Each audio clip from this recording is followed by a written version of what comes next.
Table 6 stayed empty. It stayed empty every Thanksgiving because the man sitting at it was Silvio Baresi, and nobody in Providence said that name out loud anymore. He was 37, black wool coat worth more than most people's rent, 4 men waiting in 3 cars outside, ready to move a mountain if he tilted his chin, and in front of him nothing, no plate, no glass, not even a menu, just a man in a corner booth, staring at a spot 3 inches above the wood, sitting with somebody who wasn't coming back. Though he had kept a quiet vigil in his heart for 22 years, it was only in recent years, once he had grown powerful enough to reclaim his past, that he began returning to physically sit at this exact table, at this exact hour on every Thanksgiving. Then Winnie Halloran walked in with snow in her hair and $14.20 to her name. 27 years old, army jacket 2 sizes too big. She ordered the cheapest thing on the board, bean soup and bread, $6.75, because at 9 the next morning she had to give a man named Kenny Pruitt an answer she'd been running from for 3 weeks. And a woman ought to eat something first. It was the last meal she could afford. She got 2 spoonfuls in. Then she looked over at table 6, and she saw the one thing nobody else in that room saw, because she'd sat exactly like that herself every night beside a hospital bed. So she picked up her bowl, the last thing she owned, and carried it across the floor, and set it down in front of the most dangerous man in New England. Here's what you need to understand. She didn't know who he was. That's the only reason she's alive. And here's what she didn't know either. What nobody in that room knew, that the spoon she pushed across the table had been waiting 22 years for him to pick it up. But it hadn't been waiting on that table. For 22 years, it had been locked away in a dark drawer behind the counter, waiting for the one condition his mother had set, before she died, not just for Silvio to return, but for someone to finally sit down and share a meal with him. If you believe one stranger's kindness can still crack open a hard heart, hit that like button. Share this with someone who needs to hear it tonight. And subscribe. Stories like this are why we're here. Now let's get back to Silvio Baresi and the woman who fed him. The bowl of soup touched the wooden table with a soft sound, no louder than a coin falling, yet everyone in the diner heard it. The 3 people at the next table rose almost at the same time. The man pulled out his wallet and laid down some money without waiting for the check. The woman beside him snatched up her scarf, and their older daughter, still chewing a bite of bread, was pulled to her feet. No one said a word. They simply walked out, pushing open the door, and letting a rush of cold air sweep across the floor before it closed behind them. The table they had abandoned still held 3 half-eaten plates, and a glass of water that hadn't been finished, and it remained that way for the rest of the evening, because no one dared go over and clear it. The new waitress, a girl not yet 20, with her hair tied high, who had been working there for 3 weeks, stepped out from behind the counter, wearing the expression of someone about to say something perfectly reasonable. Bernadette Ruffo raised one hand. She didn't look at the girl. She didn't say a word. She simply lifted her hand with her palm facing downward, the gesture people used to stop a dog from running into the street. The girl froze in the middle of the aisle and didn't understand why she had obeyed. Winnie stood there. She could feel her heart beating in her throat, in her wrists, somewhere behind her ears. Just as she was about to take her first step toward table 6, Bernadette Ruffo watched her with wide, disbelieving eyes. In 22 years, no one had ever dared to cross that floor to share a meal with him. This was the condition. The realization hit Bernadette like a physical blow. With trembling hands, she reached under the counter, unlocked the bottom drawer, and pulled out the old silver spoon, tarnished but heavy, with a faint, elegant crest engraved on the handle. She stepped forward and pressed it into Winnie's palm. "Take this to him," Bernadette whispered, her voice shaking. "It belongs to that table. Use this." Winnie didn't ask why. She simply took the spoon, her heart pounding. She had been afraid many times in her life, afraid in the slow, grinding way of someone who lived under the weight of debt, the kind of fear that made no sound and carried only numbers and due dates. But this was a different kind of fear. This was the kind that told her that if she stepped back now, she would spend the rest of her life stepping back, that some moments came only once in a person's lifetime and never stopped to ask whether that person was ready. So she didn't retreat. The man looked up. It was the first movement he had made in 40 minutes.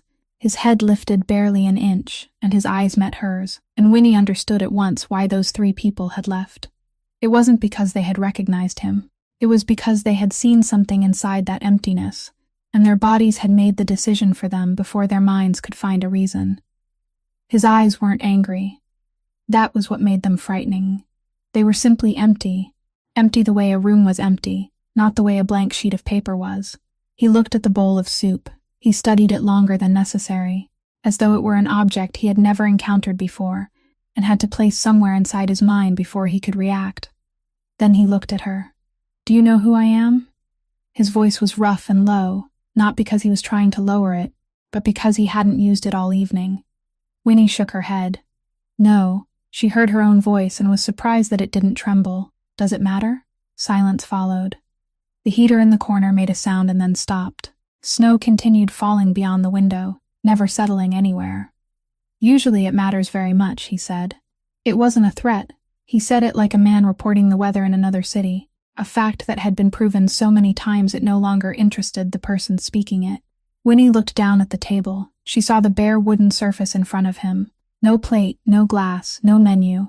And she thought of all the evenings she had spent, sitting in a room filled with the sound of a breathing machine, staring at a spot about an inch above the tabletop, because looking directly at what was in the room hurt too much. People didn't sit that way when they were waiting for someone. They sat that way when they had stopped waiting. She said, "I don't know who you're remembering." He didn't answer. She continued more slowly, "But whoever it is, I don't think they'd want you sitting here hungry." Something happened to his face. It was so slight that Winnie would have missed it if she hadn't spent so much of her career learning how to read faces that didn't want to be read. A muscle in his jaw tightened, then released. That was all. He said nothing. Winnie waited 3 seconds, and during those 3 seconds she understood that he wasn't going to invite her to sit, not because he didn't want her to, but because he had forgotten how to ask another person to sit down.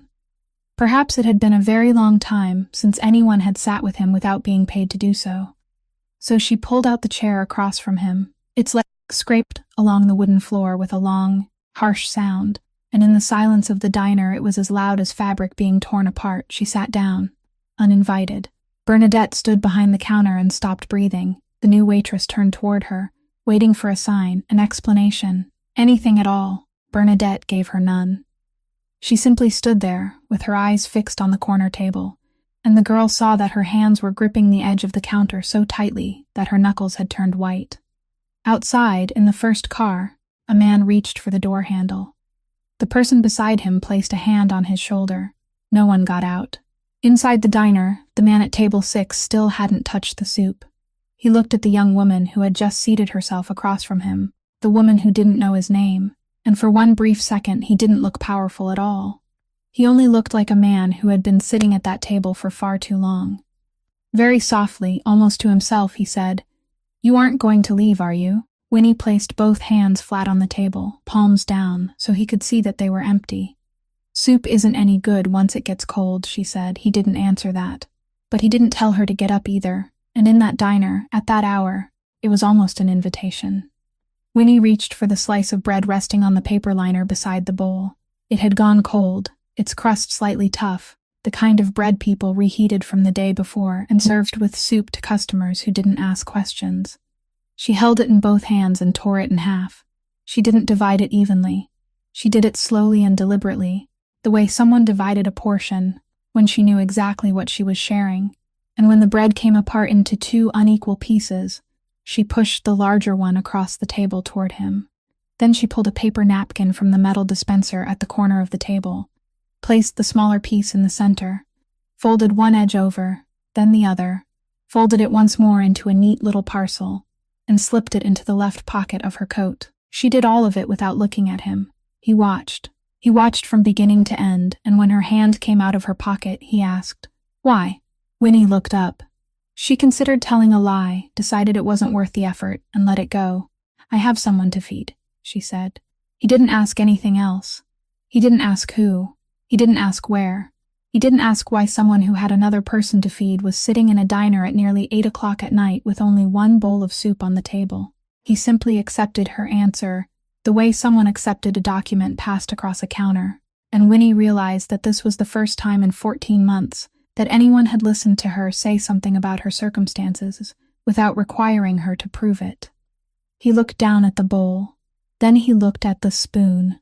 It lay at an angle beside the rim, its handle pointing toward him where Winnie had pushed it. It was an old silver spoon, not one of the bright stainless steel spoons used elsewhere in the diner, and not a new one. It was old and thin, its edge worn into an uneven curve by thousands of mouths and thousands of washings, and the metal in the center of its bowl had dulled to the color of lead. Anyone looking at it would have thought it was a forgotten piece from a set of flatware lost long ago. He stared at it for a long time, longer than anyone should stare at a spoon. Then he reached out. His hand stopped in midair, about 8 inches from the handle, and it trembled. Not much. Only the faintest quiver at the tips of his fingers, the kind of tremor anyone sitting across from him might have overlooked, unless that person had spent 6 years holding patients' hands and counting rhythms for them. Winnie saw it. She didn't say anything. She didn't ask. She simply sat still and kept both hands flat against the tabletop, motionless, so there would be no other movement in his field of vision. His hand traveled the remaining distance. His fingers closed around the spoon's handle, and as he did, his eyes caught the faint, elegant crest engraved on the tarnished metal. It was his family's crest, a piece of his mother's past he thought had been lost forever. A sudden wave of shock washed over his face, and for 1 second his entire arm went rigid in the way of a man fighting against his own mind and body. He looked from the spoon to the quiet nurse sitting across from him, realizing the gravity of the moment. Then, with a trembling breath, he dipped the spoon into the soup. He took very little, barely enough to fill its shallow bowl, raised it, and ate. Behind the counter, something fell. It didn't shatter. There was only a dull impact, a ladle slipping from someone's hand and striking the side of the sink. The new waitress turned and saw Bernadette Ruffo gripping the edge of the counter with one hand, her whole body leaning slightly forward, like someone who had just missed a step on a staircase. Her face was white, not pale. White, the color of someone whose blood had been drained from her face in 2 seconds. Her mouth hung slightly open, but no sound came out. The girl was about to ask whether she was all right when Bernadette raised her hand for the second time that evening, and this time the hand was trembling too. And the girl backed into the kitchen without understanding any of it. At table 6, the man set the spoon down against the rim of the bowl. He didn't say thank you. He didn't say the soup was good. He didn't say anything for a long while, and Winnie allowed him that long while because she knew some silences weren't meant to be filled. Beyond the window, snow continued falling over Federal Hill and continued melting the moment it touched the sidewalk. Inside, the 3 cars parked along the curb. No one got out, no one started an engine, and no one looked away. At last, he raised his head. His eyes still weren't angry, but they were no longer empty in the way they had been before, and the change was so slight that only 2 people in the building noticed it, and one of them was standing behind the counter, still holding her breath. "Sit with me," he said. Winnie was already sitting, but she understood that he wasn't talking about the chair. They sat that way for a long while, 2 strangers at a corner table, and neither of them asked the other's name. Winnie became aware of it around the 10th minute, and she left it alone. There was a strange comfort in not having to be anyone at all.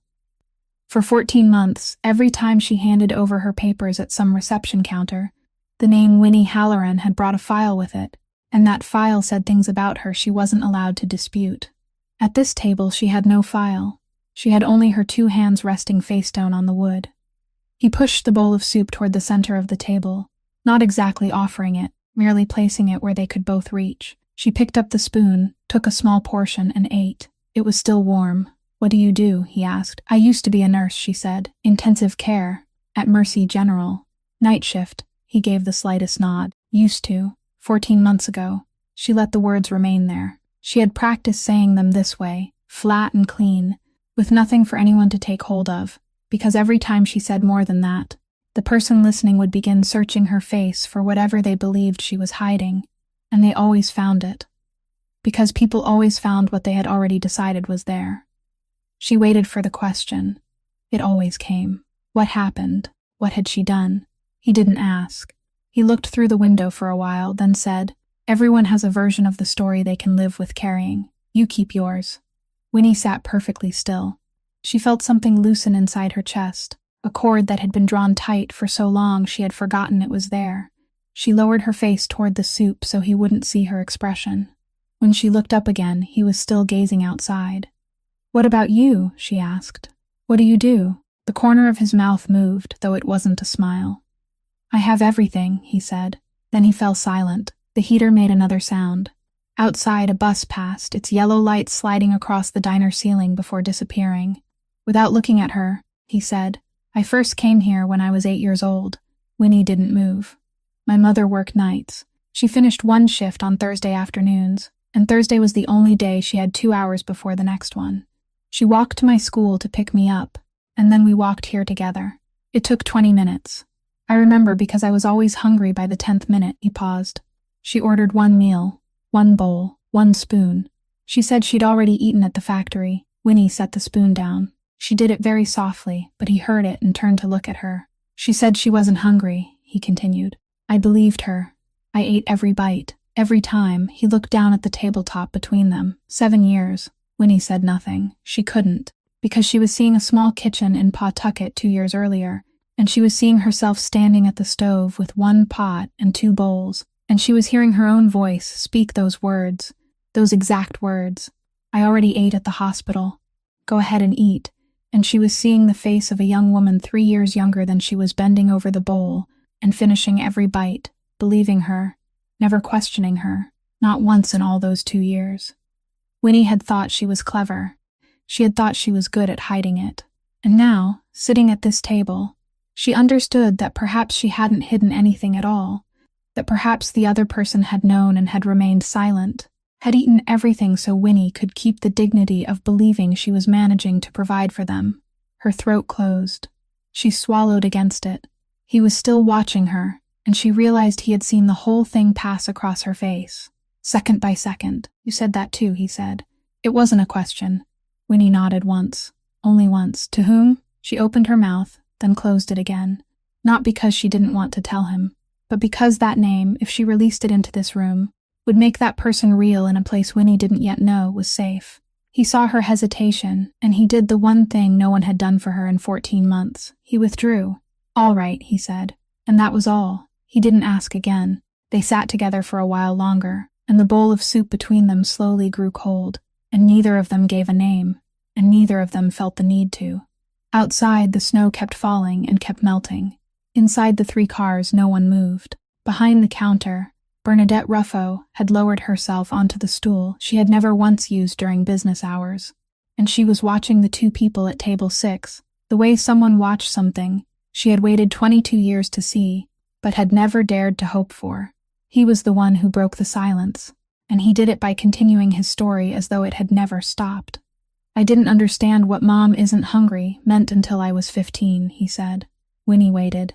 "By the time I was 15, he said, she had been dead for 3 months. She said nothing. She had learned long ago that when someone had just set down something that heavy, the worst thing a listener could do was rush to pick it up for them.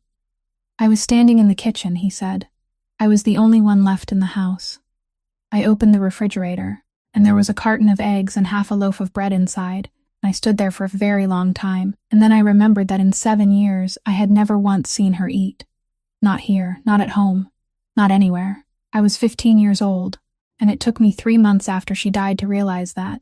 He spoke the words with such calmness that Winnie had to lower her eyes to her hands. "What happened to her?" she asked. "They said it was an accident," he replied. "A car. At night. The driver didn't stop.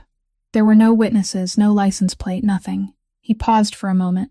"It happened on Thanksgiving Day, in 2003. Winnie looked up. She saw the bare table in front of him, with no plate, no glass, no menu, and she looked through the window where the snow was still falling, and she understood why this place, why tonight, why he had sat for 40 minutes without ordering anything.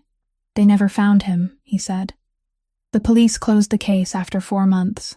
They called it a hit and run with no leads. Someone put it in a drawer somewhere, and that drawer was never opened again." Winnie looked at him. She looked at the hand that had trembled earlier, now resting motionless on the wood. She looked at the expensive coat and the way he sat, the way of a man who knew exactly who was standing in the room behind him, and she said what she saw. "You're still looking." He didn't deny it. He didn't confirm it. He only watched her for a long time, and then he said, slowly, one word at a time, "I've been looking for 22 years. She waited. I've had everything in the world at my disposal to search, he said. That's why I have everything in the world. Winnie remained perfectly still. There was no sound in the diner except the heater and water running somewhere in the kitchen. She thought about what she had just heard, and she understood, not with her mind but with the place beneath her breastbone, that the man sitting across from her had spent his entire life building something enormous, whose only purpose was to open one drawer, and that drawer was still closed. She said nothing. There was nothing to say. He glanced at his wristwatch, the first look he had given it all evening, and stood. Winnie didn't ask where he was going. He fastened the button of his coat, walked to the counter, and placed an envelope on it. He said nothing to Bernadette. Bernadette said nothing to him. She didn't look at the envelope, didn't reach for it, didn't move at all, only stood there until he had turned away. He had taken 3 steps toward the door when he stopped. He turned his head. "Which table is yours?" he asked. It took Winnie a second to understand. "Table 11, she said. He looked toward the small table beside the window, where the paper liner and the plate she had left earlier were still waiting. "From now on, that's your table," he said.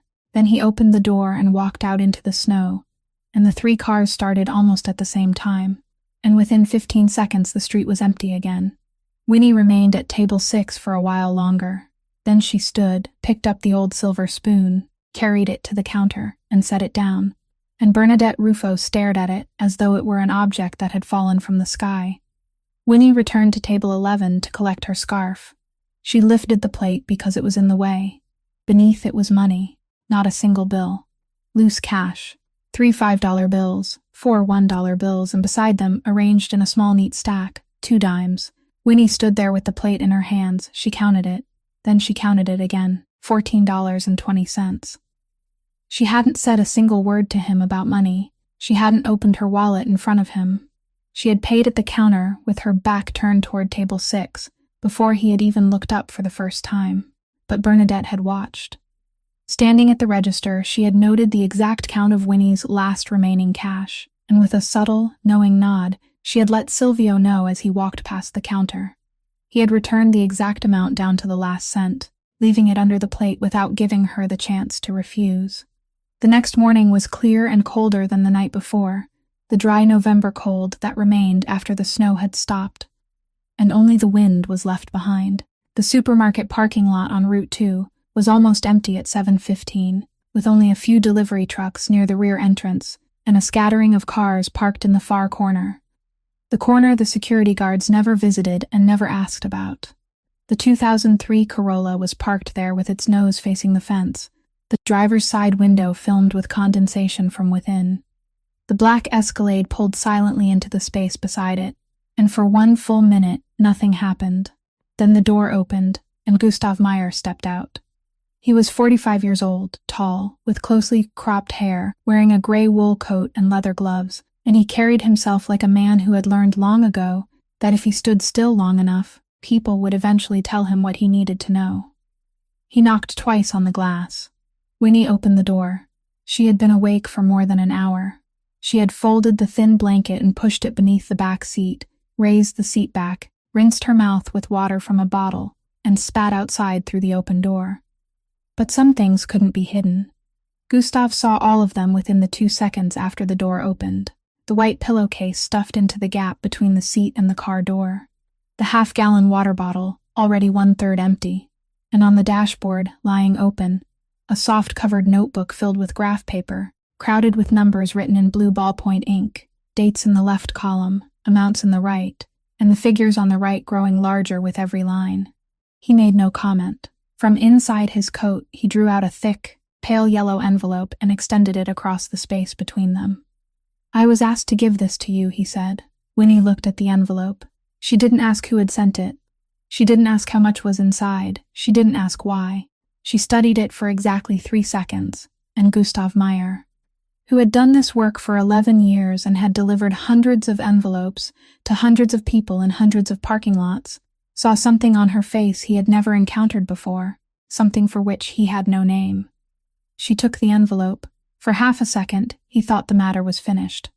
Then she stepped out of the car, walked around the front, and placed the envelope on the hood of the Corolla, directly in the center, flat and careful, The way someone set down an object that didn't belong to her in a place where its owner would be sure to find it. She didn't say a word.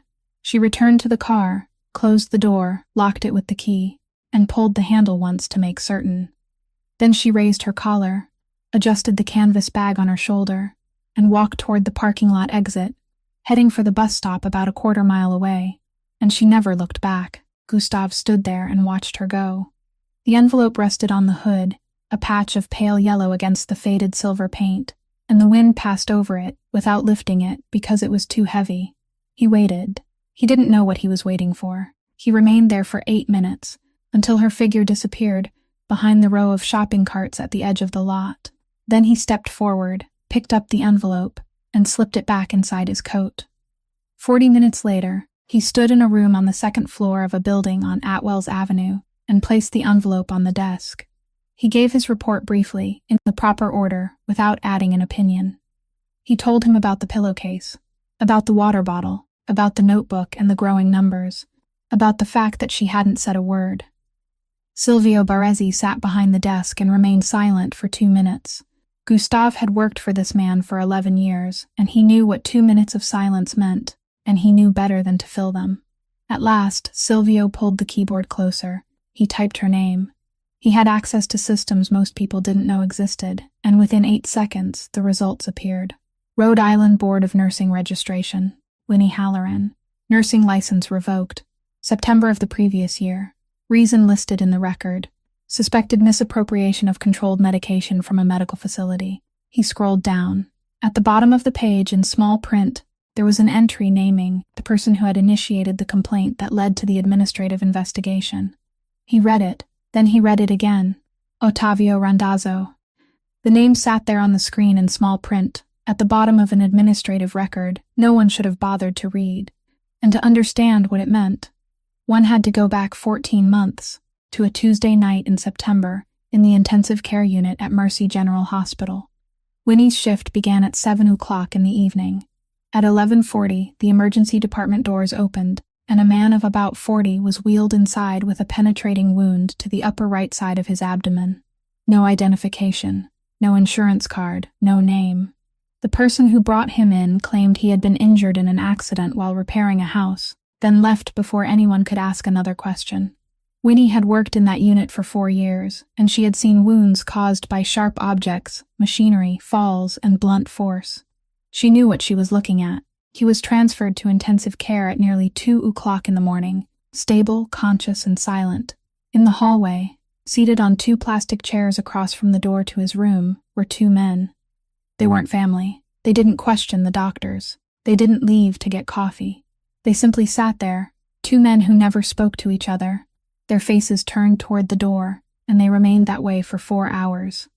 Each time Winnie passed them, one of the men raised his eyes and looked at her, and there was nothing openly threatening in that gaze. It simply took note of her.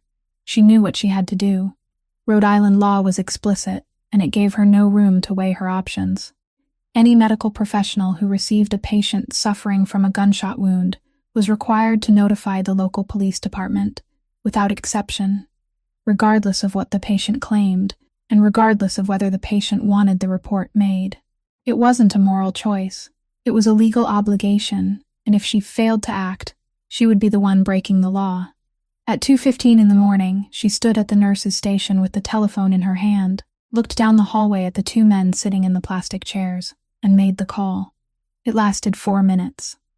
She gave the hospital's name, the room number, and a description of the wound, and she gave her own name, because the form required the identity of the person making the report. When she put down the receiver, she felt relieved. She had done the right thing. 3 days later, on Friday afternoon, the pharmacy conducted its routine inventory of the controlled medication cabinet in the intensive care unit. The system recorded a discrepancy.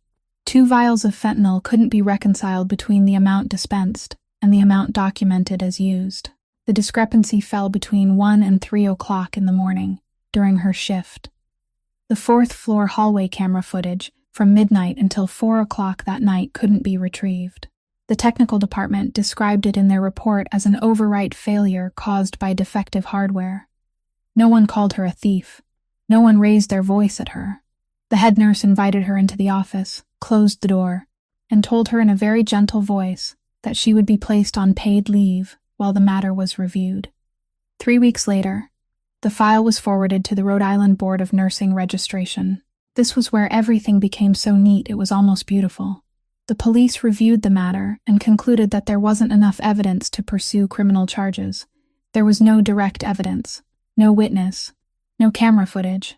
In a criminal trial, the prosecution had to prove guilt beyond a reasonable doubt, and they couldn't. So they didn't prosecute. And because they didn't prosecute, she never went to court. There was no jury whose eyes she could meet. There was no attorney appointed to defend her. There was no public hearing where she could tell her side of the story. Instead, the case followed the administrative path, and there the standard of proof wasn't beyond a reasonable doubt. There, the standard was merely a preponderance of the evidence. It meant only that the board had to believe there was a little more than a 50% chance that she had done it. That was all. And on that board, among the 7 people who cast their votes, there was one person who had held a seat for 9 years and had accepted contributions no one had ever questioned, and that person didn't need to persuade the other 6 of anything. That person only needed to present the evidence in a particular order: missing medication. Her shift coincided with the discrepancy. The camera had failed. No alternative explanation had been entered into the record. The review lasted 45 minutes. Winnie wasn't invited to attend because the law didn't require them to invite her. The letter arrived by mail 10 days later. She stood in the hallway of her apartment building with the envelope in her hand, and she read it there instead of carrying it inside. 3 paragraphs. The first gave the case number. The second stated the finding. The third informed her that her nursing license had been permanently revoked and that the decision took effect on the date it was signed.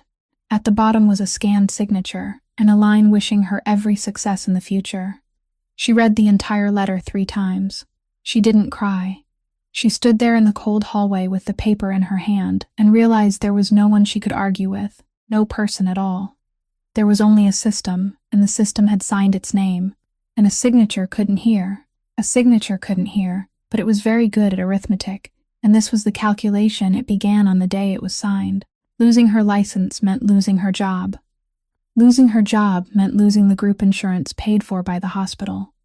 And losing the group insurance meant losing the dependent coverage attached to it, the portion issued in the name of someone else, a 24-year-old woman named Fern Halloran, Winnie's younger sister, who had been diagnosed with glioblastoma 11 months earlier and was halfway through her 4th cycle of chemotherapy. Winnie sat at the kitchen table with the letter and a handheld calculator, and she completed that calculation in 4 minutes. She called the insurance company. She was transferred 3 times. The last person told her in a very kind voice that because the policy was tied to her employment, and her employment had ended, the dependent benefits would end with it, effective on the final day of the month. Winnie asked whether there was any way to keep the coverage. The person said there was a continuation program, and the out-of-pocket premium would be $2,200 a month. Winnie didn't have $2,200 a month. She didn't have a job. She thanked the person and hung up. 3 weeks later, Fern suffered a seizure at 4 o'clock in the afternoon in the living room. It lasted nearly 2 minutes. An ambulance took her away, and she didn't regain consciousness. The doctor explained that the tumor had caused cerebral swelling and bleeding, that they had intervened in time, that the patient was being kept stable, and that the possibility of waking remained, though no one could predict when it might happen. This was where the calculation turned to its second page. Life support in intensive care, without insurance, paid entirely out of pocket, cost $11,000 a month. It wasn't a negotiable number. It wasn't a number that could be reduced by pleading. It was the sum of the ventilator, the medication, the bed, the tests, and every hour in which some nurse entered the room and did exactly the things Winnie had once done for other people. She sold the Honda, that was still in good condition, and bought the 2003 Corolla, with part of the money, keeping the difference. She sold her mother's wedding ring, the only thing left of a woman who had died when Winnie was 19. She sold the computer, the refrigerator, the sofa, and even her father's tools. She paid for 2.5 months. Then she ran out. Someone finally directed her to Kenny Pruitt in April. His office was behind an equipment rental store in Johnston. and it was clean, with a coffee maker, a fake plant in the corner, and a certificate from a local business association hanging on the wall. Kenny was 42, wore a crewneck sweater, and shook her hand. He loaned her $60,000. The interest was 30% a month. He stated the figure calmly, the way someone quoted the price of a tire, and explained that this was a high-risk loan, with no collateral and no credit history, and that she was free to go somewhere else if she preferred. She had nowhere else to go. She signed. This was the calculation she hadn't done carefully enough in April, and had done with great care during the 7 months that followed, in blue ballpoint ink, inside a graph paper notebook kept on the dashboard of a car. 30% of $60,000 was $18,000 a month. She earned no more than $2,800. She paid $2,800 every month, without missing a single payment, and each month the principal balance grew larger than it had been the month before, because whatever she couldn't pay was added to the principal. After 7 months, she had given Kenny Pruitt nearly $20,000, and she owed more than she had on the day she signed. That was the entire calculation. There was no way out. There had never been a way out. It had been designed so there wouldn't be one. 3 weeks before Thanksgiving, Kenny called her into his office. He poured coffee for her into a white ceramic mug, asked whether she needed sugar, and sat down across from her. He said he understood her circumstances. He said he wasn't a bad man. He said there was a way for all of this to end, cleanly and legally, and he pushed a 3-page document across the desk. An employment contract, a club in Woonsocket with a business license and a tax identification number. The position listed on the page was hostess. The term was 3 years. All income would be transferred directly toward the outstanding debt, and after 36 months the debt would be erased completely. He said all of it in a mild voice, never raising it once, never making a threat, and he didn't tell her what the work actually was, because he knew she already understood, and because leaving it unspoken was what made it impossible to dispute. He told her he needed an answer before 9 o'clock Friday morning. Then he stood, opened the door for her, and wished her a pleasant afternoon. For the next 3 weeks, Winnie didn't sleep more than 4 hours a night, and on Thursday evening, the night before the deadline, she drove to Federal Hill, walked into a diner, and ordered the least expensive thing on the board, $6.75, because she had already calculated everything, and because a person who was about to sign something like that deserved to eat one meal of her own first. She arrived at the hospital at 7:40 on Friday morning, after walking from the bus stop and taking 2 buses, and Dr. Delia Sotomayor was waiting for her in the 4th-floor hallway, with a file tucked beneath one arm. She was 38 years old, wore her hair tied low, and had a habit of looking directly into another person's eyes when delivering difficult news, a habit Winnie knew had been trained rather than born into her, because Winnie herself had once had to learn it. The 2 women stood at the corner of the hallway beside a window. Delia didn't waste time. She said the insurance had stopped paying the previous month, and the self-pay balance was 43 days overdue. She said the hospital's finance department had sent 3 notices. She said she had delayed the decision as long as she possibly could, had written 2 requests for special consideration, and both had been denied. Then she spoke the sentence she had been preparing since the night before, after Monday. "We'll be required to transfer her to palliative care." Winnie didn't ask what that meant. She knew the phrase. She had used it with patients' families more times than she wanted to remember, and she knew that behind its gentle name was a very simple decision. Stop trying to save someone and begin trying to make the ending hurt less. She stood there and felt the hallway tilt slightly beneath her. "Is there any way?" she asked, and she hated the sound of her own voice as she said it. Delia looked at her. "If the outstanding balance is paid and there's a commitment to cover the coming months, we'll continue active treatment," she said. "I don't have the authority to decide anything beyond that." "I'm sorry. I'm truly sorry." Winnie nodded. She thanked her. She meant it because she knew Delia wasn't the signature. She was only the person forced to read it aloud. Then Winnie took the stairs down 4 floors, walked out to the parking lot, opened the Corolla, and sat behind the wheel. She remained there for 40 minutes. She didn't start the engine. She didn't turn on the heat. The windows slowly fogged with her breath. She looked out across the parking lot, where other people were coming and going, carrying flowers, carrying paper bags, pushing wheelchairs, living through their Friday mornings. On the dashboard, the graph paper notebook was still open to the final page, and the numbers written in blue ballpoint ink were still there, and not one of those numbers could save anyone. She thought about the night before. She thought about a corner table, a bowl of soup, and a man who hadn't asked what she had done wrong.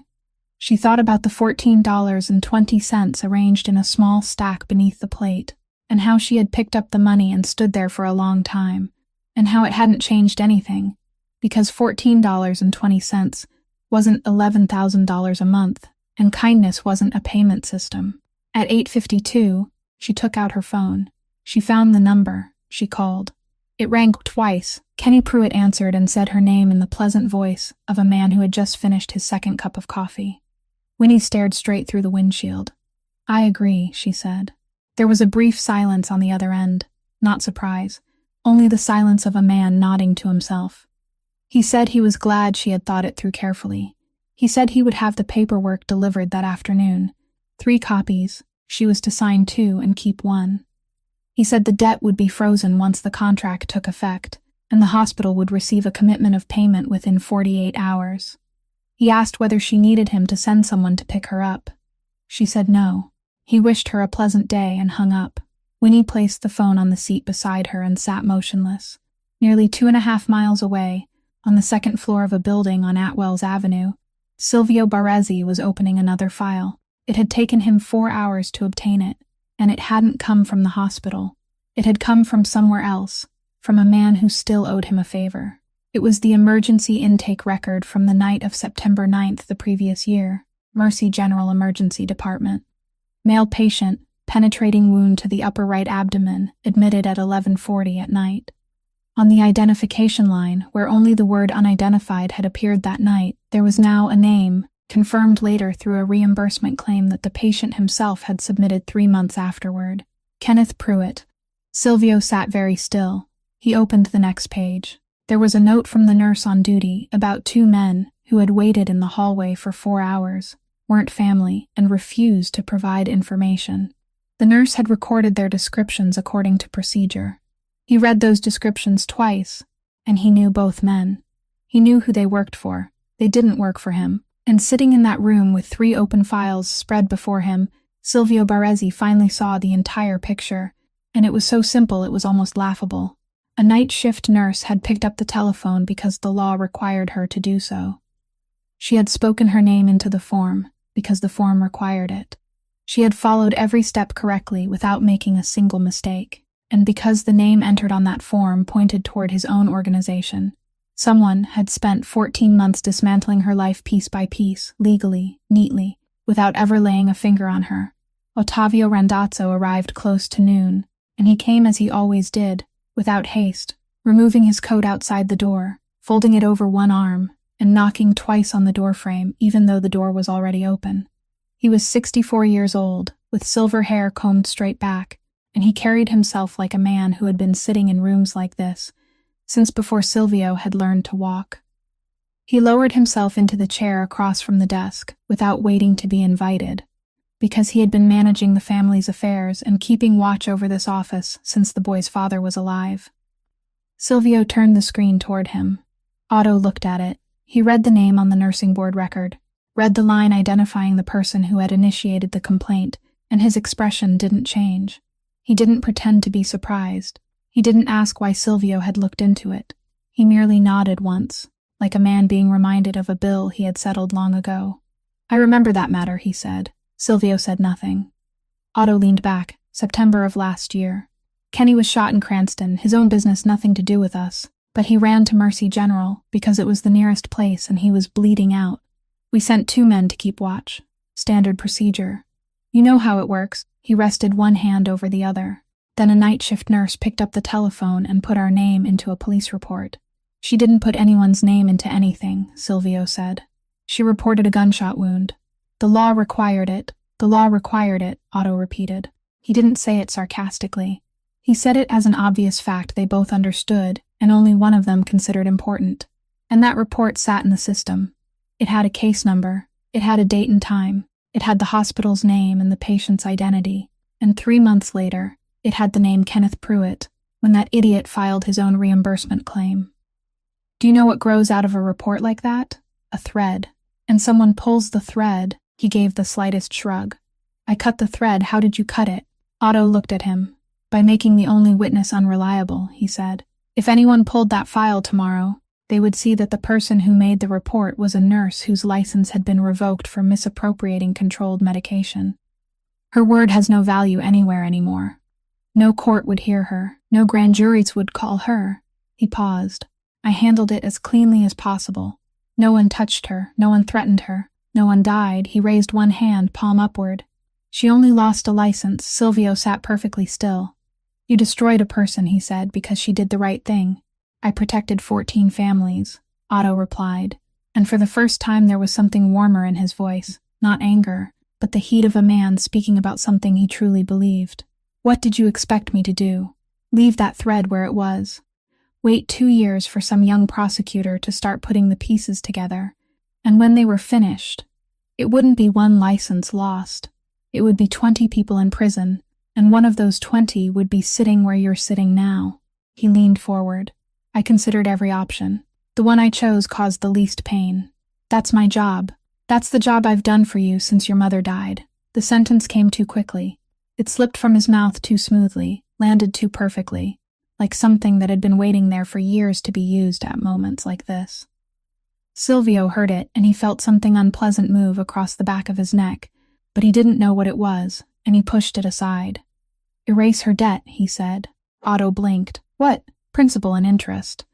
Today, Kenny holds that paper, not us. Kenny does business in this state because I allow him to, Silvio said. Erase it. Second, her nursing license will be reviewed again. I want the case reopened, and I want the original ruling overturned. Third, the hospital bills for her family member at Mercy General, I'll pay them. Pay everything overdue and pay 22 months in advance. Otto didn't move for 3 seconds. Then he said slowly, Son, I need you to listen to me for 1 minute. He placed both hands on his thighs. This will get out. It always gets out. And tomorrow, every man who owes money in Rhode Island will know that Mr. Berezzi forgave a $60,000 debt because the woman sat down and shared a meal with him. Do you understand what will happen? They'll think all they have to do is cry and they'll be forgiven. Silvio looked at him. No, he said. They'll think I pay my debts. Otto remained silent. He studied the man behind the desk, the man he had watched over since the age of 15, and something passed through his eyes that Silvio couldn't read and didn't try to. Then Otto stood, draped his coat over one arm, and said in a completely ordinary voice that he would set everything in motion that afternoon. He walked out. He closed the door very softly behind him, and in the hallway, after he had gone 10 steps and was certain no one could see his face, Ottavio Randazzo stopped, stood still for a moment, then took out his phone and called a number in Boston. Gustav Meyer found her at 4 o'clock that afternoon in the 4th-floor hallway of Mercy General. And this time he wasn't carrying an envelope. He handed her a blue folder. Winnie looked at him and didn't take it. You should read it, he said. Then decide whatever you need to decide. She took it. She opened it right there beside the hallway window and read the first page. It was a signed and dated confirmation from Kenneth Pruitt, stating that the entire outstanding principal and all accrued interest had been paid in full by a third party, and that the borrower no longer had any remaining obligation. She turned the page. It was a petition to reopen the administrative case before the Rhode Island Board of Nursing Registration, received and stamped with that day's date. She turned another page. A confirmation from the hospital's finance department. The entire overdue balance had been paid. The next 22 months had been paid in advance. Fern Halloran would continue receiving active treatment with no changes to her care plan. Her hands began to tremble. It was an emotion. Her body simply couldn't process the distance between that morning and that afternoon. Between the words "I agree," she had spoken at 8:52, and the folder now resting in her hands. She read the final page again. Then she closed the folder. Where is he? She asked. The restaurant was on Atwell's Avenue, on the ground floor of a red brick building, and Winnie pushed open the door at 10 minutes to 5, before the evening guests had arrived. The dining room was long, with a low ceiling, amber lights, and white tablecloths. At the far end, 3 tables had been pushed together, and 8 men were sitting there eating and talking, and when the door opened, every one of them looked up. Then every one of them stood, They stood because never in their lives had they seen a woman walk straight into this place at this hour, and their minds had only one explanation for it, that she had to be someone very important. Winnie wore an army coat, 2 sizes too large for her. She walked between them without looking at anyone. Silvio sat alone at the last table with a cup of coffee in front of him. He watched her approach, and he didn't stand. She placed the folder on the table in front of him, hard enough for it to make a sound. "Did you buy me?" she asked. Silvio looked at the folder. "Sit down," he said. No, she remained standing. "Answer me." He looked up. "I paid a debt," he said. "I didn't buy you. Then what is this?" she asked. "I gave you a bowl of soup. $6.75. That was everything I had, and I gave it to you because you looked lonely. Not because I knew who you were. Not because I wanted anything. Not because I had calculated some advantage." Her voice didn't rise, but it grew firmer. "And now you've placed $60,000 on the other side of the scale. Do you know what you've just done? You turned it into a transaction. You turned that bowl of soup into my initial investment, and you took away the only thing I had left." She paused. "It was a gift. It was the only thing I had given freely in 14 months without anyone demanding that I account for it. You just took it away from me." Silvio Baresi sat motionless. None of the 8 men standing at the other end of the room had ever witnessed anything like this. Because, for the first time in his life, that man had no answer. He opened his mouth, but nothing came out. He closed it again and looked down at his hands. The silence lasted long enough to become uncomfortable. Then he said, "You're right." Winnie didn't move. "I didn't pay for the soup," he said. "The soup is yours. It's still yours. I don't have enough money to buy it, and I'm not going to try." He pushed the folder toward her. "I paid for the reason you lost your license." She frowned. "Sit down," he said. "You need to be sitting when you hear this." She sat, and he told her everything. He told her about the night of September 9th, about the man with the penetrating wound to his abdomen, about the name Kenneth Pruitt. A name she hadn't known that night. He told her about the 2 men who had sat in the plastic chairs outside the room for 4 hours and who they worked for. He told her about the telephone call she had made. At 2:15 in the morning, the call the law had required her to make, and how the name she had spoken into that report had become a thread leading toward this organization. And he told her how they had cut that thread, not with violence, with a file, with 2 vials of medication disappearing during her shift, with a broken camera, with 7 people casting votes during a 45-minute review in a room she hadn't even been invited to enter. Winnie listened to all of it. She didn't interrupt him once. When he finished, she sat perfectly still, looked down at the white tablecloth, and said, "Do you know how many times I asked myself what I had done wrong?" He didn't answer. 14 months, she said, every night. I went back through every shift. I wondered whether I had entered one line incorrectly, whether I had left the cabinet unlocked, whether I had been so tired that I did something I couldn't remember. I started believing that maybe I really had done it. She looked up. "Do you understand what that does to a person?" "You did the right thing," Silvio said. "Every step. You didn't make a single mistake." He looked at her. "That was exactly what you did wrong." In my world, Winnie remained there for a long time. She looked at the folder. She thought about the words "I agree" she had spoken that morning, and about how he would never know she had said them. Then she pulled the folder toward herself. "I'll accept it," she said, "but not for nothing. I'll work to repay you. Whatever you paid, I'll work off every dollar. I don't care how long it takes." Silvio watched her for a moment. "All right," he said. She called Kenny Pruitt from the restaurant parking lot before she could change her mind. She told him briefly that the debt had been paid, that she was holding a signed release bearing his own signature, and that the agreement from that morning was no longer valid. There was a pause. Then he laughed. Not loudly, just a breath through his nose, the sound of a man who found the situation amusing. "You already agreed, sweetheart," he said. Winnie stood still. "I haven't signed anything. You said I agree at 8:52 this morning," he replied. "I recorded that call on my personal line. In this state, it only takes one of us to consent to make a recording legal." His voice remained pleasant. "And I already transferred your position. Yesterday afternoon. Someone paid me a deposit, Winnie. They gave me their money and I took it, and now you're calling to tell me the deal is off. You understand the position that puts me in." "The debt has been erased," she said. "The loan has been erased," he corrected. "That's between me and whoever paid it. The employment contract is something else. That was a separate transaction. She hung up. He came to the hospital at 7 o'clock the following evening. He didn't go up to the 4th floor. He waited in the lobby, sitting in the upholstered chair beside the vending machine, wearing his crewneck sweater and holding a paper cup of coffee. When Winnie walked past, he stood and called her name, and his voice was so friendly that the two people waiting for the elevator turned and smiled. He didn't approach her. He didn't lower his voice. He stood about 6.5 feet away and spoke in the ordinary tone of someone asking after another person's health. He said he understood that she was in a difficult position. He said he wasn't a bad man. Then he said he knew someone in the hospital's billing department, someone he had known for 8 years, and that person could see everything in the system and could change everything in the system too. He said payment records were fragile things.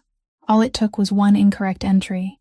One insurance code entered the wrong way, and when the system said payment hadn't been received, the hospital had no choice but to follow procedure, regardless of whether the money had already reached their account in the real world, because hospitals operated according to systems, not promises. He said correcting an error like that took an average of 6 weeks. He said all of it and took a sip of coffee. Then he said he would send the paperwork on Monday, wished her a good night, and walked toward the doors. He never once mentioned Fern's name. He didn't need to. Winnie stood in the hospital lobby for nearly a minute. Then she took out her phone and looked through her contacts, and she stopped at the name she knew she should call, and she didn't call it. She called another number. Gustav Meyer answered after one ring. She told him what had happened briefly, adding nothing and asking for nothing. When she finished, he remained silent for 4 seconds. Then he asked a single question. Where had Kenny said those things? She told him it had been in the lobby beside the vending machine, where there were cameras. He thanked her and hung up. She didn't call Silvio. She had thought about it all the way back to her car and had decided that there were some things she couldn't ask him to do, because the debt she had just promised to repay through her labor would grow by another layer, and she couldn't bear for it to grow any larger. She didn't know that choice would have consequences. On Saturday morning, Gustav Meyer drove to Johnston alone. He parked in front of the equipment rental store, walked around the back, and entered the office with the coffee maker and the artificial plant in the corner. He remained inside for 40 minutes. No one knew what was said during those 40 minutes. There was no recording. There were no witnesses. The only thing that remained from that morning was the final scene, and it was entirely ordinary. Kenny Pruitt sat at his own desk beneath the certificate from the local business association hanging on the wall, and he wrote. He wrote slowly in ballpoint pen, drafting a written release confirming that the employment agreement from Friday didn't exist, had never taken effect, bound neither party, and that the deposit had been returned to the third party from his personal account. He signed his name. His hand didn't tremble. He wrote his signature as neatly as he always did. His face wasn't swollen. His sweater wasn't wrinkled. There was nothing on him to suggest anything had happened during the previous 40 minutes, because nothing had happened at all. Gustav Meyer stood beside the desk, with both hands clasped in front of his stomach, and throughout the entire meeting, he spoke only one sentence. He had said it during the 2nd minute, then remained silent for the remaining 38. The sentence was this. Mr. Berezi doesn't know I'm here. He'll know on Monday. What do you want sitting on his desk when he finds out? Kenny Pruitt pushed the paper across the desk. Gustav picked it up, read it once, folded it in half, and slipped it into the inside pocket of his coat. He nodded, thanked him, and left. Kenny remained sitting in his office beneath the certificate, with the artificial plant and the coffee maker, and the coffee in the pot was still hot. 3 weeks later, the equipment rental store in Johnston displayed a sign announcing that the business was for sale. No one saw Kenny Pruitt in Rhode Island again, and no one went looking for him. He came to pick her up on Sunday afternoon and didn't tell her where they were going. The car headed north, leaving the city behind, then turned onto a narrow road lined on both sides with bare maple trees. St. Anne's Cemetery stood at the end of that road, old, small, enclosed by a low stone wall, and in November it was empty. Silvio parked, got out, and began walking, and Winnie followed. He stopped at the 4th row from the entrance. The headstone was gray, its carved letters worn along the edges, Rosalia Berezi. Beneath the name were 2 dates, and Winnie looked at the second one and stopped. She calculated it in her head and realized that the date had fallen on the final Thursday of November in 2003. Thanksgiving Day, she said. Yes, he replied. He didn't look at her. He looked at the headstone. She died at 10:15 that night. I know the exact time because I was sitting in the kitchen, and someone knocked on the door at 11:15. They stood there for a while. The wind moved through the rows of graves and carried nothing with it. Then he returned to the car, opened the trunk, and took out a stack of papers inside a clear plastic cover. The edges had yellowed. He held it in both hands the way someone held an object they had handled far too many times. What is that? She asked. A copy of the autopsy report, he said. I've kept it for 22 years. It stays in my car. Every car I've ever owned, I've kept it inside. He held it out to her. You were an intensive care nurse. You can read this. Winnie hesitated. Then she took it. She sat on the low stone border beside the path and opened the plastic cover. She read for 4 minutes. She didn't read the way an ordinary person would, from beginning to end. She turned directly to the section describing external injuries, because it was the kind of section she had read thousands of times during her years in nursing, and her eyes moved along the lines recording location, size, color, and stage. He stood watching her. He had handed these papers to 3 lawyers, 2 private investigators, and 1 man who had once worked in the state medical examiner's office. None of them had spent more than 2 minutes with it. Winnie reached the 4th minute. Then she stopped. She reread one passage. Then she looked up and her face had changed. You said your mother was struck by a car, she said. Yes. Where? At the Chalkstone intersection. They found her in the roadway. Winnie looked back down at the page. Then why does this say there were 3 oval bruises on the inside of her left forearm? He didn't understand. What do the bruises matter? 3 of them, she said, nearly the same size, about 3/4 of an inch in diameter, arranged in a horizontal row, and spaced evenly apart. She raised her eyes to his. Silvio, a car doesn't leave marks like that. A vehicle impact causes larger bruising, irregular in shape, on the outer side of the limb, where the first contact happens. It doesn't leave round marks in a line on the inside of the forearm. He remained standing there. Then what is it? Winnie lowered the page to her lap. She extended her left hand and wrapped it around her own right wrist, her thumb on one side and her other 4 fingers curved around the opposite side, and she squeezed. Then she let go and raised her arm so he could see the places where 3 fingertips had pressed into the skin. This is what it is, she said. These are finger marks. This is what I used to see in the emergency department once a week, on the arms of people who said they had fallen down the stairs. Her voice was very quiet. A person doesn't get struck by a car on the inside of the forearm in the shape of a hand. Someone was holding her. Silvio Baresi said nothing. He stood in the middle of St. Anne's Cemetery in the November wind and remained silent for so long that Winnie began to worry. He didn't ask whether she was certain. He didn't argue. He didn't take out his phone. He only stood there looking at the gray headstone while something inside his mind began collapsing very slowly, 1 level at a time. 22 years. He had given 22 years. He had climbed from a 15-year-old boy sitting alone in an empty kitchen into a man whose name the entire city was afraid to speak. And he had done it for one reason alone, to have enough money, enough people, enough power to open a drawer the police had closed after 4 months. He had paid lawyers. He had paid investigators. He had paid a man who had once worked in the state medical examiner's office, and that man had sat in Silvio's room, read these very pages, and told him there was nothing unusual. He had paid every one of them.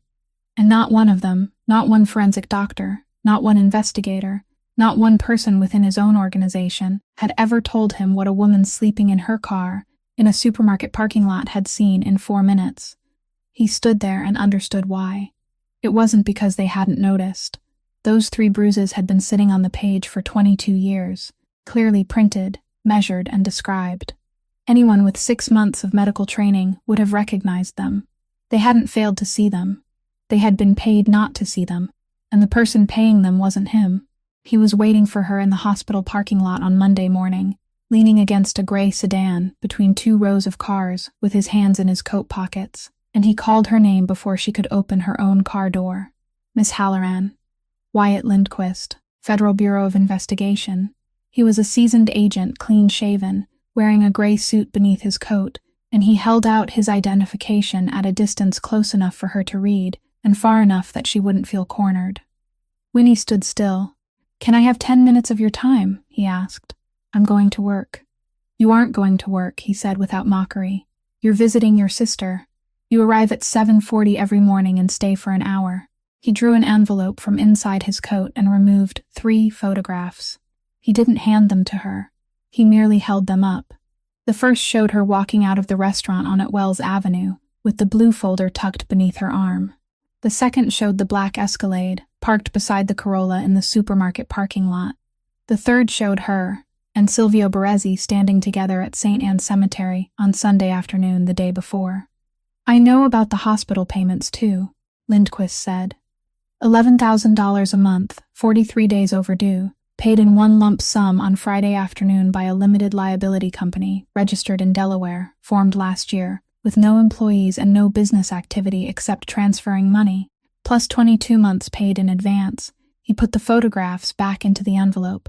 "You're accepting money from a criminal organization, Miss Halloran. Federal law has a name for that." "It isn't called good fortune," Winnie said nothing. "I'm not here to frighten you," he said. "I'm here because I've read your case file, and I believe you. I believe you didn't take those 2 vials. I believe you called the police because the law required you to. And I know what happened to you afterward." He paused. "But what I believe has no legal value. The money trail does, and that money is flowing into the hospital account under your sister's name." He looked directly into her eyes. "Fern will wake up, if she wakes up at all, and you'll be in prison." Winnie felt the blood drain from her face, but she didn't move. "What do you want?" "A recording device," Lindquist said. "You wear it whenever you're inside that restaurant. You don't have to do anything. You don't have to ask questions. You don't have to pretend. You only have to be present in the places where you're already present." He listed the terms quickly, like a man who had delivered the same offer many times. "In exchange, complete immunity from prosecution in writing. Witness protection if you choose it. And your sister will be transferred to a federal medical facility, with all expenses covered by the government, dependent on no one except us. No one can take that away. No one can change a line in the billing system and make you lose it." Winnie stood there for a long time. She thought about 6 weeks. She thought about someone in the billing department. She thought about how he had just offered her the exact thing she had been ready to sell 3 years of her life to obtain only 3 days earlier.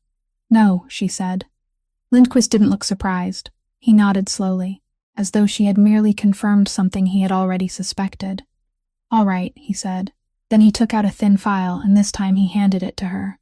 "Before you make your final decision, read this." She didn't take it. "It isn't about Baresi," he said. "It's about Ottavio Randazzo." She took it. She opened it right there between the 2 rows of cars. The first page was a timeline spanning 20 years, each point marked with a date. The second page was a list of assets, restaurants, stores, warehouses, land, and beside each one was the name of a new owner. And every one of those names led back to the same organization in Boston. The third page was a diagram of money transfers. "We've been watching him for 22 years, Lindquist said. "He isn't a loyal right hand. He's the man selling Baresi territory to Boston piece by piece, one small portion at a time, so slowly that no one notices. 3% a year. After 22 years, what do you have? Over 60% gone. You have an empire where one man's name is on the sign, while another man's name is on the paperwork." He looked at her, and to do that for 22 years, he needed one thing. "Your phone call that night didn't just report a wound. It threatened to expose Kenny's secret ledgers of Otto's illicit deals with Boston. To keep his decades of betrayal quiet, Otto had to destroy your credibility entirely. He needed the man in charge to stay occupied. He needed a boss who would spend his entire life chasing a ghost, pouring money into lawyers, investigators, and forensic doctors. A man who would never sit down and open the books because, in his mind, the books were only tools for reaching something else. Winnie closed the file. Her hands were cold. Lindquist opened his car door, then stopped with one foot already inside. "Miss Halloran," he said, "let me ask you something. Have you ever wondered why he chose to destroy you?" She didn't answer. "You were a night shift nurse with no assets, carrying your sister's medical bills," he said. "Buying your silence would have been much cheaper, much faster, much safer. But he didn't buy you. He destroyed you." He tapped 2 fingers against the roof of the car. "Because bribery leaves a trail of money. Destruction doesn't." Then he spoke the final sentence in an ordinary voice, and Winnie would hear it again inside her mind for the next 3 nights. Ottavio Randazzo isn't afraid of the police, Miss Halloran. He's afraid of medical records. She came to Ruffo's at 3 o'clock on Tuesday afternoon, during the dead hour between lunch and dinner, and there was only one old man in the diner, sitting near the door and reading a newspaper. Bernadette Ruffo was polishing glasses behind the counter. She looked up, saw Winnie, and set the glass down. Winnie didn't waste time. "The spoon," she said. Bernadette didn't ask which spoon. She stood there with the dish towel still in her hand, and her face did what it had done that night, all the blood draining from her skin. She looked toward the old man reading his newspaper. Then she walked over, locked the door, turned the sign to closed, and told the old man she was closing early and his coffee was free. The old man left without asking any questions. She poured 2 glasses of water, placed them on table 11, and sat down. "Sit," she said. Winnie sat. Bernadette looked at her own hands for a long time. 61 years old, the joints thickened, the nails cut short, an old burned scar across the back of her right hand. "Rosalia Baresi was my friend," she said, "since we were 17. We worked the same shift at the Pawtucket textile mill. She ran one machine, I ran another, and we ate lunch sitting on wooden crates in the yard. She took a sip of water, but she didn't stay at the machine long. She was good with numbers. Frighteningly good. She could look at a column of figures and see the mistake immediately, without needing a pen. Winnie waited. Her husband ran everything in this neighborhood, Bernadette said. "You know what I'm talking about. Don't make me say it more clearly." She placed both hands on the table, and Rosalia kept his books. Not a few pages. All of them.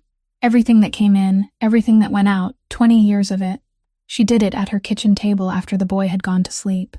The whole city thought she worked nights at the mill. She let them believe it. That was the safest way. Winnie sat very still. Then, in the summer of 2003, Bernadette said she found something wrong. She stopped and looked through the window. There was a young man coming up, 42 years old, smart, smooth with words, and her husband liked him very much, promoted him faster than all the others. Ottavio Randazzo. She spoke the name slowly, one syllable at a time, as though she hadn't allowed herself to say it aloud for 22 years and now had to learn it again. He was taking money. Not much. A little at a time, hidden in places only the person keeping the books would notice. But that wasn't the worst of it. The worst was that he was selling information. To people in Boston. She looked at Winnie. It took Rosalia 3 weeks to reconstruct everything. She wrote it all by hand. She didn't trust computers. Winnie asked very softly, "What did she do with it?" "She told me she was going to give it to her husband and," Bernadette said. "She said she wasn't going to the police, because going to the police meant her husband would go to prison, and her son would grow up without a father. She said she would let her husband handle the matter inside the family." She fell silent. "She told me that on a Monday afternoon." Winnie waited. 3 days later she was dead, Bernadette said. There was no sound in the diner. The refrigerator behind the counter made a noise and then went quiet. "She came here that night," Bernadette said. "Thanksgiving. I was open because I always opened that day, for people who had nowhere else to go. She came in close to 9 o'clock, alone. She sat at table 6. Winnie stopped breathing. She ordered a bowl of soup, and she finished every drop," Bernadette said, and her voice broke slightly on the final word. "Do you understand?" She finished it. I had known her for 40 years, and I had never seen her finish anything. I stood behind the counter and watched her eat that whole bowl of soup, and I didn't understand any of it. She wiped her eyes with the back of her hand, quickly, almost angrily. Then she called me over, and she gave me something, and she gave me one instruction. Winnie leaned forward. "What did she tell you?" Bernadette didn't answer. She sat there and the silence stretched on for too long, and Winnie realized she wasn't withholding the words. She was unable to speak them. "I had 22 years to say it," Bernadette finally said. Her voice was low. "Do you understand that? 22 years. I had the boy's phone number. He gave it to me when he was 20 and told me to call if I ever needed anything. I had his address. I even knew the building where he lived." She looked directly at Winnie. "And every November, once a year, he sat at that table, about 13 feet away from me. 13 feet. I could have walked over and said 3 sentences, and it would have been done." She placed both hands flat on the tabletop, and they were trembling. I didn't speak. "For 22 years, I stood behind that counter and watched him sit there alone. And I didn't say anything," Winnie asked. "Why?" Bernadette looked at her, and there was no excuse in her eyes. Because I was afraid, she said. That's all. There's no nobler reason. I had a diner. I had a daughter in college, and I was afraid. And every year I told myself I would do it the next year, and then the next year came, and he sat there again, and I poured coffee for someone else. She stood. She walked behind the counter, opened the bottom drawer, the locked drawer the new waitress had never once been allowed to open, and took out something wrapped in a cloth. She placed the bundle on table 11 and unfolded the cloth. Inside was the old silver spoon. Winnie looked at it and didn't understand. It was still the same spoon she had held that night, thin and old, its edge worn into an uneven curve, its bowl dulled to the color of lead. There was nothing remarkable about its appearance anymore, worn down by decades of waiting, yet it carried the weight of a lifetime. I washed it by hand, Bernadette said, for 22 years. I never put it in the machine. I never mixed it with any other set. I kept it locked in that drawer waiting. I never placed it on table 6, because I knew he would never touch a spoon offered by me. He had to choose to eat first. She picked up the spoon. That night, when I saw you carrying that bowl, I knew it was time. I gave you the spoon because you were the only one who could push it across to him. That night you held it, she said. You didn't know what you were holding. You only reached for the nearest spoon. Then she turned it over. She raised the back of the handle and tilted it beneath the light, and Winnie had to lean very close before she could see. It was almost invisible. Someone had carved it with something very sharp, the point of a knife or a needle, pressing only lightly, and 22 years of careful washing had worn it down until the eye would slide past unless the light struck at exactly the right angle, a sequence of numbers. 11 digits. Winnie stared at it for a long time. She carved this here? She asked. Right at the table, Bernadette said. She finished her soup, then sat there for another 15 minutes. I thought she was thinking about something. She was bent forward with her hands beneath the table. I didn't look closely. There were customers. Then she called me over, gave me the spoon, and told me one thing. She placed the spoon between them. She said, if my son ever eats at this table again, give him the spoon. Winnie sat still. I asked what she meant, Bernadette said. She didn't explain. She picked up her coat, thanked me, and walked out the door. That was the last time I saw her. She looked down at the spoon. I waited 22 years. Her voice was calm now. He came back. He came back every year. He sat at that exact table at that exact hour. And he never ate. Not once, not a single bite. The spoon remained locked away, and he never knew it existed. She looked up. The condition was that he had to eat. She was clear. If he ate, not if he came. Not if he sat down. If he ate, Winnie felt something very cold travel down her spine. Until you came, and I finally had the courage to hand you that spoon, Bernadette said. And sitting inside that closed diner in the middle of a Tuesday afternoon in November, Winnie Halloran finally understood what she had done. And it wasn't what she had believed. She had thought she had given a stranger a bowl of soup. She had thought it was a small accidental act with no consequences, the kind of thing people did and then forgot. It wasn't. It was a key. 22 years earlier, a woman who knew she was about to die had sat at that table and created a mechanism, and there was only one way to open it, and that way wasn't money, wasn't power, wasn't time. Rosalia Barresi knew her son. She knew he would return to that table. She knew he would return year after year because he was her child, and she knew the part of him that would refuse to move on. She also knew he wouldn't eat. She knew it with such certainty that she was willing to place the entire truth of her life behind that condition. Because she understood that her son would turn that table into a place of suffering, not a place of living. He would sit there and go hungry, exactly as she had gone hungry in front of him for 7 years, and he would call it remembrance. And she knew one more thing, something no one else in the world knew. She knew that the day her son agreed to eat at that table wouldn't be the day he felt hungry. It would be the day someone else sat down with him. Because he wouldn't eat alone. He had never been able to eat alone. He would eat only if someone pushed the bowl across the table and stayed to watch. And a man with someone sitting across from him was a man who still had a reason to keep living, and only a man like that could hold this truth without burning himself to ashes. She hadn't given the spoon to a lawyer. She hadn't given it to the police. She hadn't placed it in a safe with her will. She had entrusted it to a condition no amount of money could purchase, no amount of power could force, and no amount of time could shorten. She waited. For 22 years, she waited inside a locked drawer, Winnie sat there with hands gone cold. "What is this number?" she asked. Bernadette shook her head. "I don't know. I've stared at it for 22 years, and I still don't know." Winnie pulled the spoon closer. She counted 11 digits. Not a telephone number.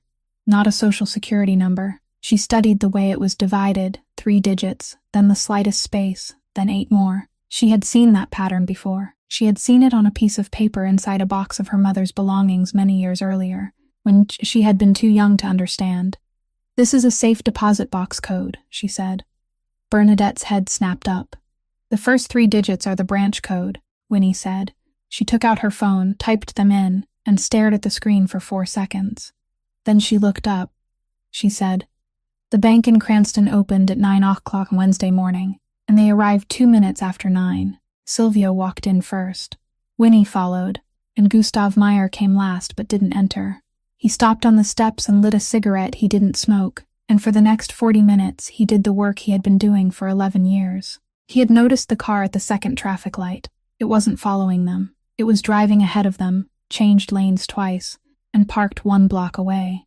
There were 2 men inside. He knew one of them. He made 2 phone calls, and after that, nothing happened, or rather, whatever happened didn't happen there, and the car left Cranston at 9:20, without anyone inside the bank ever knowing it had been there. Inside, the manager checked the code 3 times and consulted the ledger twice before she accepted that the safe deposit box with that number still existed.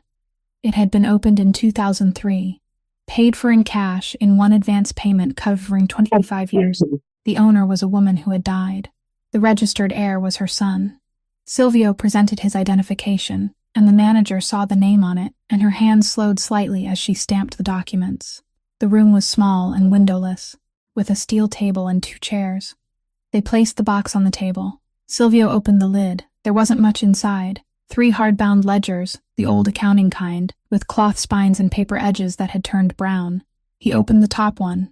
The handwriting was small, even, and so neat it almost looked printed. A column for dates, a column for descriptions, a column for figures, page after page. He turned to the final page of the 3rd ledger and saw that the entries ended in November of 2003, 4 days before Thanksgiving. Beneath the 3 ledgers was a cassette tape inside a clear plastic case. A paper label had been attached to its spine, handwritten with only a date. And at the very bottom, lying flat against the base of the box, was an envelope. It had no stamp. Its edges had yellowed. On the front were 6 words written in the same handwriting, for Silvio. "When you're old enough." He looked at it. He didn't reach out. Winnie stood on the other side of the table, watching him, and she waited. He extended his hand. It traveled halfway, then stopped, and Winnie saw his fingers curl inward very slowly. Not into a fist, merely folding in, the reflex of a body refusing an order it had given itself. He tried again. This time he managed to touch the edge of the envelope. Then he withdrew his hand, placed it on the table, and said nothing. Winnie waited another 10 seconds. Then she said, "Let me." He didn't nod. He didn't shake his head. He only looked down at the steel tabletop. She picked up the envelope. She opened it with her thumb, slowly, without tearing it, and inside was a sheet of paper folded into thirds. She unfolded it, glanced over the first line, and had to draw a breath before reading aloud. "My dear Silvio," she read, "if you're reading this, then I was wrong about one thing. I thought I would have more time." Silvio didn't move. "I've written everything down in the 3 ledgers inside this box. There's also a tape. Listen to it when you're ready, not before." Winnie paused, then continued. "You'll want revenge, I know you. I've known you since you were 4 and punched the boy next door because he took your toy car. And you didn't punch him because of the car. You punched him because he thought he could take it. You're still the same. I don't blame you. I simply know." Her voice remained steady. "So I'm asking you for only one thing. Just one. Before you do anything, eat something. Sit down. Finish it. Don't eat standing up. Don't stop halfway and leave." She heard herself pause and didn't know why. "And don't tell anyone you aren't hungry." She read the next sentence, and her voice grew quieter. "I lied to you with those words all your life. For 7 years, I sat and watched you eat while I told you I wasn't hungry. And you believed me because you were my son, and you believed everything I told you. I'm sorry. I thought that was how I loved you. Now I'm sitting here writing this, and I think perhaps all I did was teach you how to endure. I'm sorry for that." Winnie swallowed. 3 lines remained. If someone is sitting at the table with you when that time comes, then you're all right. I don't have to worry anymore. I love you, Mom." She lowered the paper onto the table. There was no sound inside that small, windowless room. Silvio Baresi sat on the steel chair with both hands resting on his thighs, and he didn't move. Then Winnie saw it. One drop, then another, falling onto the back of his hand. He didn't raise a hand to wipe them away. He didn't turn his head. His face didn't change at all, didn't twist, didn't tighten, and that was precisely what made it hardest to watch. He cried like a man who didn't know he was crying, like someone who had last cried at 15 in an empty kitchen and had believed that part of him had broken forever. He made no sound. Winnie didn't move closer. She didn't place a hand on his shoulder. She didn't say it was all right. Didn't say she understood. Didn't say any of the things people said to ease their own discomfort. She remained exactly where she was. Then she reached into her coat pocket, took out the old silver spoon, and placed it on the steel table. She pushed it toward him slowly until it came to rest beside his hand. Ottavio Randazzo called the meeting on Thursday evening, and he called it according to proper procedure, through 3 intermediaries, with the stated reason recorded in writing. The reason was to protect the organization from an internal threat. The conference room was on the 3rd floor of the building on Atwells Avenue, with a walnut table nearly 20 feet long, a chandelier, and walls paneled in dark wood. 14 men sat around the table, Prescott Vale. The organization's attorney, 49 years old, sat to Otto's right and placed a thin document in front of himself. Already printed, already sealed across the pages, a transfer of executive authority that would take effect immediately upon approval by vote. He pushed it toward the center of the table so everyone could see it. Otto stood. He didn't raise his voice once during the 7 minutes that followed. He presented the matter the way an accountant presents a balance sheet. He spoke about a woman. He gave her name, her age, and the status of her professional license. He said she slept in her car in a supermarket parking lot. Then he placed 3 photographs on the table and passed them around. The first showed Winnie Halloran standing between 2 rows of cars in the hospital parking lot, facing a man in a gray suit. The second was a close photograph of the man's face. The third was a copy of a federal identification card. Special Agent Wyatt Lindquist, Otto said. Federal Bureau of Investigation, Providence Office. 42 minutes on Monday morning, he allowed the silence to do its work. I'm not saying she betrayed us. I don't need to say that. I'm only saying this. He planted both hands on the table. He let a homeless nurse sit at our table, and now the FBI knows everything we eat for dinner. A chair shifted. Someone coughed. Otto looked around the table. I've stood beside that boy for 22 years, he said, and his voice warmed at exactly the place where warmth was needed. I don't want to be sitting here tonight, but that boy is carrying a grief he refuses to release, and that grief has just led a stranger into our home. Before heading to the meeting, Silvio had stopped by Raffo's during its brief closed hours. Bernadette, her eyes still red, had packed him a fresh, steaming container of the bean soup without a word, knowing exactly what he had to do. The door opened. Silvio Baresi walked in, and no one recognized him immediately. He wasn't wearing a suit. He wore an old canvas coat with a frayed collar, something no one in that room had ever seen him wear. In his hand was a brown paper bag with Raffo's printed on the side. He walked the length of the table without looking at anyone and stopped at the head. He opened the paper bag. He took out a plastic takeout container, removed the lid, and set it on the walnut surface. Inside was bean soup. Then he took out an old silver spoon and placed it beside the container. The spoon lay on the polished tabletop among bottles of mineral water and silver pens, and it looked so cheap it was almost absurd. No one spoke. Sit down, Otto, Silvio said. Otto remained standing. We have a strategy if you sit and hear all of it. No, Silvio said. You have a cover story. He placed a third object on the table. It was a cassette player, a cheap one, black plastic with a silver mesh speaker, the kind sold in electronic stores, 30 years earlier so students could record lectures. He had found it that afternoon in a second-hand store in Pawtucket. It sat in the middle of that wood-paneled room beneath the chandelier, beside the bowl of soup and the old silver spoon. Silvio pressed the button. The tape hissed for 2 seconds. Then a voice came through. A young man's voice, around 30 years old, speaking about percentages. It spoke about transferring ownership of 3 properties in the North End, about doing it slowly, about how the old man wouldn't notice if only a little disappeared each year. A second voice, a Boston voice, repeated a number as a question. The first voice answered. Then the first voice laughed, and that laughter filled the walnut room, and the 14 men around the table listened to it, and not one of them needed an introduction because that laugh hadn't changed at all in 22 years. Silvio pressed stop. No one spoke, but a chin lowered at the opposite end of the table. A man in the fourth chair slowly set down his pen. The corner of someone's mouth tightened. Otto said, "That could be anyone." Silvio pressed the button a second time. The tape began moving. The same voice. Much shorter this time, less than 20 seconds. The voice said there was a problem. It said the bookkeeper had reconstructed everything and intended to take it upstairs.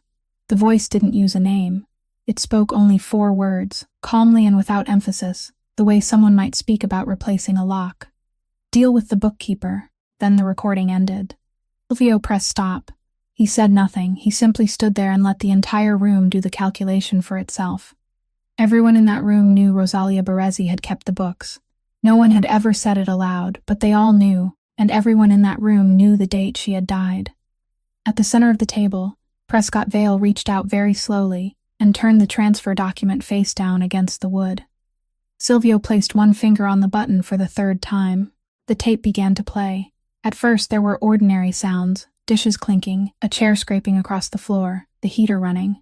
Then a woman's voice came through, and inside that walnut-paneled room, 14 men sat motionless. Her voice was calm. She wasn't afraid. It was the voice of someone who had calculated everything before she opened her mouth. "Ottavio, I'm not giving it to the police." A pause. "I'm giving it to my husband. That's all. Family matters are handled within the family." Another pause. "You can still turn back," the young man's voice answered, and it was calm, too, and that was what sent a chill down every spine. "Rosie, there's no turning back. There's only moving forward." The audio on the tape briefly crackled, revealing that Rosalia had secretly recorded their final confrontation in the office hours before she left. She had locked this tape away in the safety deposit box, along with her ledgers, leaving a permanent trap for the man who thought he could silence her. Then came the sound of a chair scraping, followed by heavy footsteps, before the pocket recorder went completely silent. No one in the room moved for 2 seconds. Then the entire room rose at once, 14 men, their chairs thrust backward together, with a sound like an explosion. They didn't stand because of Silvio. They stood because they had just heard the voice of a woman did for 22 years name her killer, speaking his name with her own mouth while that man stood in the very room with them. 3 men reached inside their coats. Silvio raised one hand. "No." The entire room froze. "In this room," he said. "Tonight. No one touches him." Gustav Meyer stood at the far end of the room, and he was the only man who dared ask. "Why?" Silvio looked down at the table, where a plastic container of cold bean soup sat beside an old silver spoon. "Because my mother asked me to eat before I did anything," he said, "and I ate." He turned toward Otto. Ottavio Randazzo was still standing in the same place with his arms hanging at his sides, and he said nothing. There was nothing to say. He had spent 22 years preparing for every possibility except this one, because this wasn't an attack. It was a 90-minute strip of plastic tape that a woman had set recording before she opened the door for him. "You gave me 22 years, Silvio said." His voice was perfectly even. "You gave me an entire life built around one purpose, finding you. Everything I have, everything I've done, everyone I've walked over, all of it was meant to open a drawer that you were the one who closed." He looked directly into the old man's eyes. "If I kill you tonight, you win. You end exactly the way you wanted. I become you." He picked up the old silver spoon and slipped it into his coat pocket. Then he walked toward the door. At the threshold, he stopped and said without turning around, "No one leaves this room." He descended the stairs alone. He opened the glass door on the ground floor and stepped onto the sidewalk of Atwell's Avenue. Red and blue lights swept across the fronts of the buildings.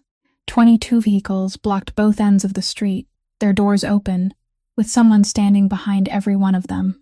Wyatt Lindquist stood in the middle of the road, wearing a windbreaker with the 3 letters FBI across the back, and Winnie Halloran watched from the safety of a federal vehicle, parked a short distance away, her eyes fixed on Silvio through the glass. She didn't approach, and she didn't say anything, but from behind the windshield of the man who had asked her to wear a recording device 4 days earlier, for the longest 3 seconds of her life, she let Silvio see her standing there. Lindquist stepped forward. "Mr. Baresi," he said, Thank you for the recording. Silvio nodded once. He had gone to the federal office in Providence on Monday morning by himself, without a lawyer, 3 days earlier. He had sat in a room with a camera and placed 3 handwritten ledgers, a copy of an autopsy report, and a cassette tape he hadn't yet listened to on the table. He had told them to listen to it with him. Winnie hadn't known any of it until that afternoon, when Lindquist called and told her she should be there because one clause in the agreement carried her name, and the man who had signed it wanted her to witness it being fulfilled. Behind Silvio, the glass door opened and the agents went inside. There were no gunshots, no shouting.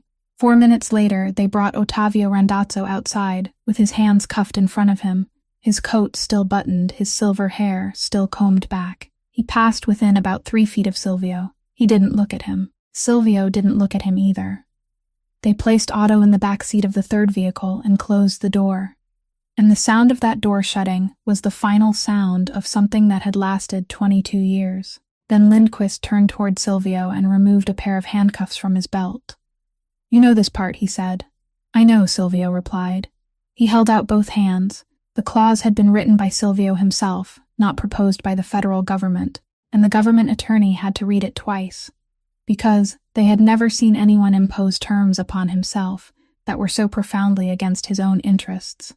The 3 handwritten ledgers and the cassette tape were transferred to the state prosecutor's office, and on the strength of that evidence, Ottavio Randazzo was charged with first-degree murder, because murder had no statute of limitations in Rhode Island, and 22 years erased nothing.